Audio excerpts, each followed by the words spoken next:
This story begins here in the nation's capital, Washington, D.C., at Georgetown University.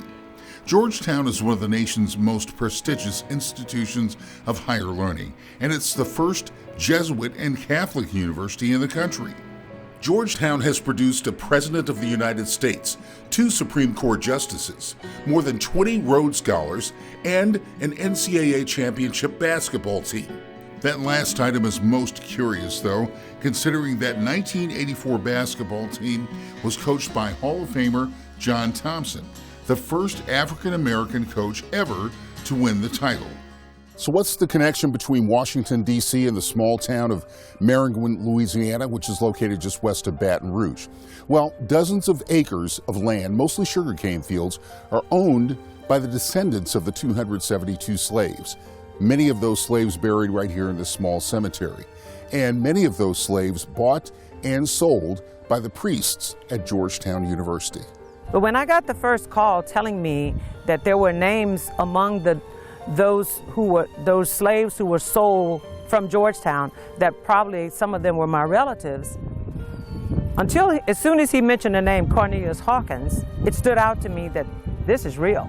Maxine Crump is the great-great-granddaughter of Neely Hawkins. Neely Hawkins died in 1902 at the age of 70. He was aboard one of those slave ships and was one of the 272. Ms. Crump and her sister, Michelle Harrington, continued to uncover long-buried ancestral information which might have never been discovered before. Enter Georgetown University itself. The university has acknowledged and embraced the debt it owes these folks and is doing something tangible to correct the wrong. Georgetown President John DeGioia actually traveled here to Merrington, Louisiana, and walked the fields where the slaves worked, and later purchased the land and later still passed it down to their descendants. Be able to walk this ground, which was once walked by some of the 272 who were sold in 1838, and to be able to experience this place is part of, for me, trying to understand how best to bring the immediacy of all of this into our current reality. DeGioia announced the university's plans to make amends. Among the reparations, the school will offer priority admissions to descendants of the slaves it sold.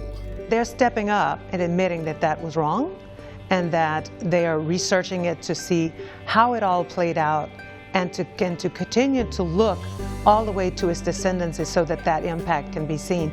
Because recently, and for a long time, I think most of America thinks slavery was the past, and what happens now to those descendants, it doesn't even exist.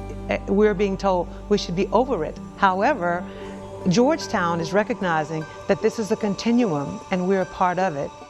I'm Fred Hickman reporting.